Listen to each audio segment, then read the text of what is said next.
notes for myself today. Mm, mm, mm, mm.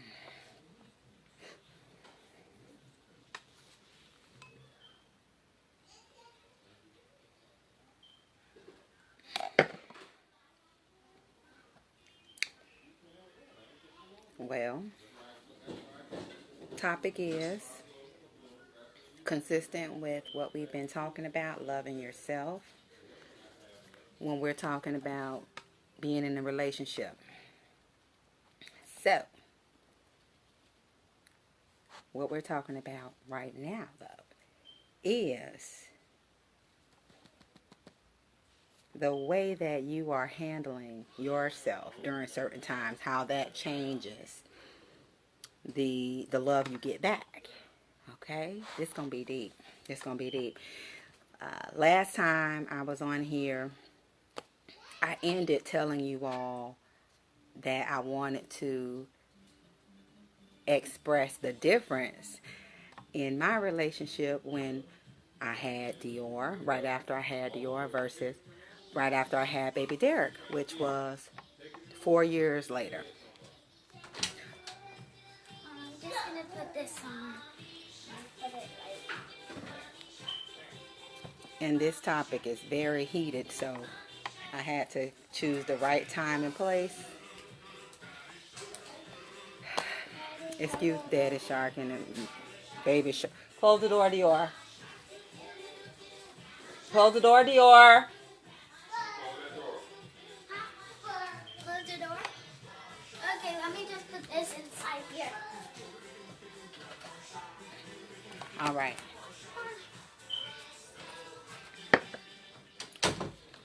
Okay, who am I? Why can I speak on this topic?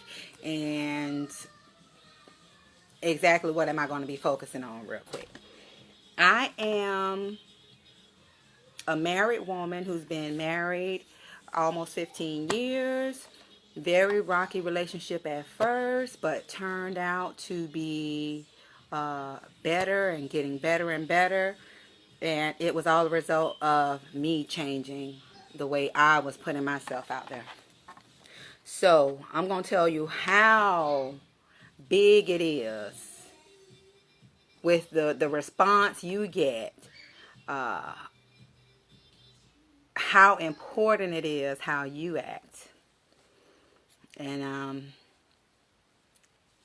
this is not PG, so here we go. This is going to be recorded. I'm working on this series, so I'm just going to be open. Phase 1. I'll say that. Mom, I figured out.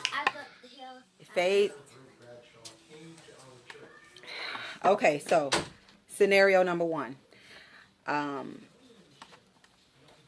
My husband and I have been trying to have a baby together. We had children prior to us getting married, but when we got married, we wanted to have a baby together.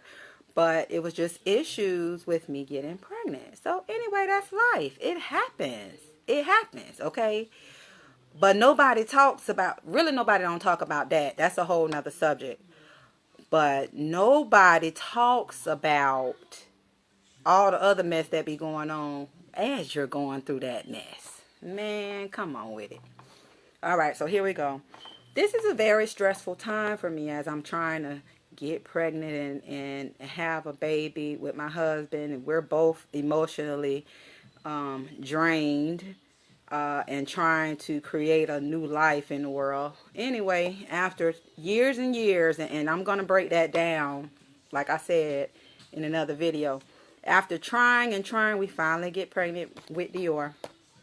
Go through this pregnancy. After the pregnancy, though, is when I realized that I was so down on myself. That happened after Dior was born. And the whole time, like all my life, I thought that I was just this super confident, had it all together type chick.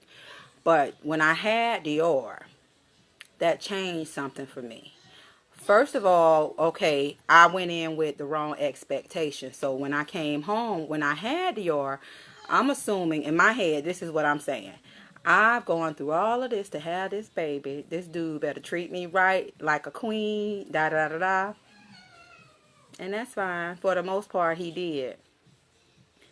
But at the same time, I was a bit clingy because my expectations of him were too high. I wanted him to be the one that made me feel good, and if I felt bad, I wanted to blame it on him for bringing my self-esteem down. It's self-esteem. Only you can bring it down. Okay, so here we go. Pregnant with Dior. After I had Dior, I am at the point where it's time to be intimate. This is what I wanted to talk to y'all about. I couldn't get back on here because Dior was all in my mouth. I need to let y'all know the difference here. Boom, have Dior. Honey. Okay, Dior about 8 weeks. Okay. All right. I'm in a position where I'm overweight. All right, I'm already overweight. And I am emotionally not stable. I'm happy I got my baby, but I was having some postpartum stuff going on too, emotionally. But anyway, now fast forward, I'm to the point where I'm ready to make it do what it do. Okay, all right. What happens again? This is the way it played out when I had Dior. So we're downstairs. I bet you are, Kay.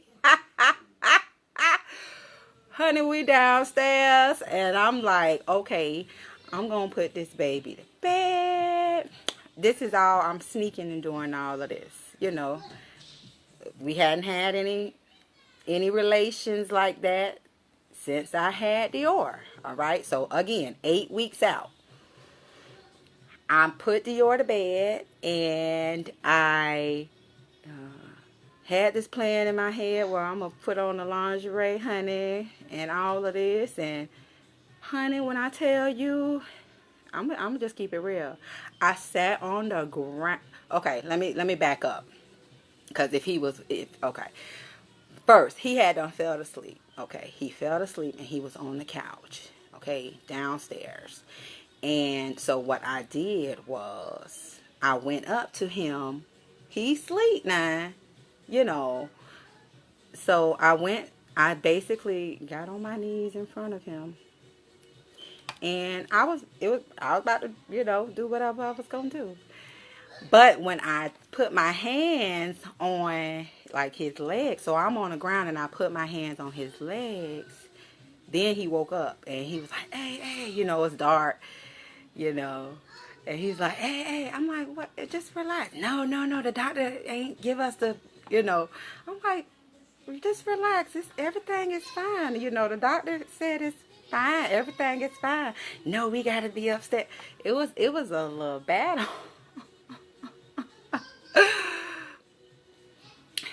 So what does that mean? He was a little nervous the first time after I had. Baby, hold on. He was a little nervous, not knowing what to expect, I guess. Child, I don't know. But I close the door, Dior. I had a C-section, so everything was fine. But it just goes to show you, to me it was rejection. So when that happened, now I'm looking like a fool. Hush, Satiki. Y'all be going through the same thing. Y'all just don't talk about it. So when it happened, so I'm looking all crazy. So I'm like, okay, And he kind of stood up, and the mood was shot then. And so, what happened? It didn't go down that night because I was mad at that point, and we ended up going to bed. Anyway, fast forward to, so the next day though, after that, like I said, we went to bed. The next day after that, he apologized and all of that stuff, baby. I just say da-da-da-da-da, all of this. So anyway, boom. Fast forward to baby Derek. I was overweight still, so it's not weight. It's the way you act. It's your confidence that makes this dude cling to you or go away. Right, Kay? You know, right? Okay, so fast forward to baby Derek. I ain't formulate no plan this time. I was like, I'm not even doing that. Mind you, you with your husband, y'all do that millions of times. Guys don't cling to stuff like we do. So he probably done forgot about it. That one night. Okay, he had no idea how I was really feeling about it. He probably forgot about that one night. I ain't forget. Right, cousin? So here we go. I have baby Derek. 8 weeks out again. A little less than 8 weeks out. I'm doing my thing. Tunnel vision. Focused. You gotta ignore them. You have to ignore them. That's a big thing. That you feel like if you don't be on them like white on rice, you gonna miss something. Wrong. Ain't nothing gonna happen, but it'll be another day. Okay, we in the same boat. We in the same boat. It's just a matter of us talking about it, so we'll know we not crazy. We'll know. So anyway, here we go. Right after baby Derek. I'm just completely in my zone. I'm good, confident, keeping it moving.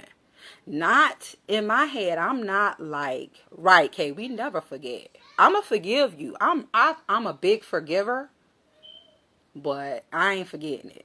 I'm not forgetting it. So here he comes when I had, like I said, about 8 weeks out with baby Derek.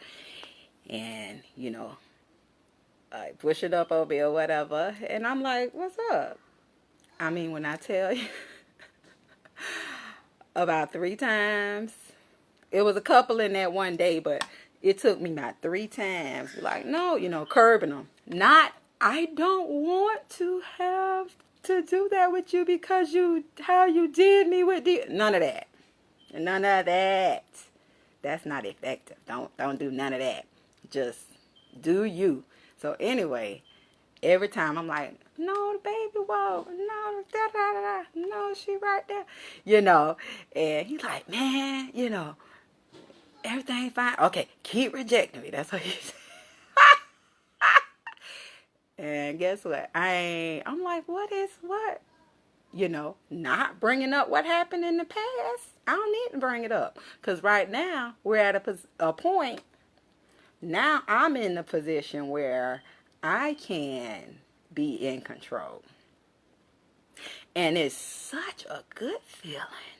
Oh, it's a good feeling when it be on that other end, boy.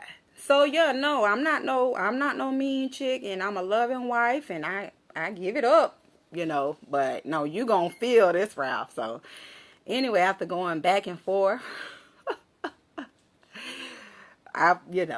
we made it happen. We made it happen, but bruh had to feel that. He had to feel that. But it just goes to show you that you thinking that you be trying to please. I feel like we try to please our significant other, our man, too much. Guys like to chase. So, don't laugh, K. Aaron. Do not laugh, because I ain't speaking nothing but facts. So, that's the scenario. Oh, I'm petty? Okay. All right. I'll be petty. Hi, my Neva. I'm not petty. I'm just keeping it real. So, that's a good feeling. All right. So I'll touch back in with y'all, but I did want to tell y'all those 2 scenarios that I promised I was going to talk about. So if you got any questions on that, If you feel like I could handle it any different, let me know. But I don't think I can handle it any different. I think I handled it just right because I love my results. Hey, cuz. Okay, y'all, he was in here. My husband was in here, but he just walked out. All right, but yeah, for real though, y'all, ladies, we gotta stop losing ourselves trying so hard to please our guys. Like, because the more we do it, the more we take away. Okay, don't do me like that. You know I'm always sipping on sand. But the more we be breaking our back trying to please this dude, man, this dude be like, clingy, no confidence, she ain't trying to something, they don't take it well. But we gonna talk about the tactics that you can take. There are some tactics to make it happen. But it's not saying it. Because guys don't communicate like us. I know my husband does not communicate like I do. So all these words gets on his nerves. So I have to find very creative ways to get my point across. So y'all stay tuned though. I'll be back on with some more on that. Y'all think about that. How the way you act and present yourself, how that makes or break what you get in return. Until next time, it's been real. Holla at your girl. Peace.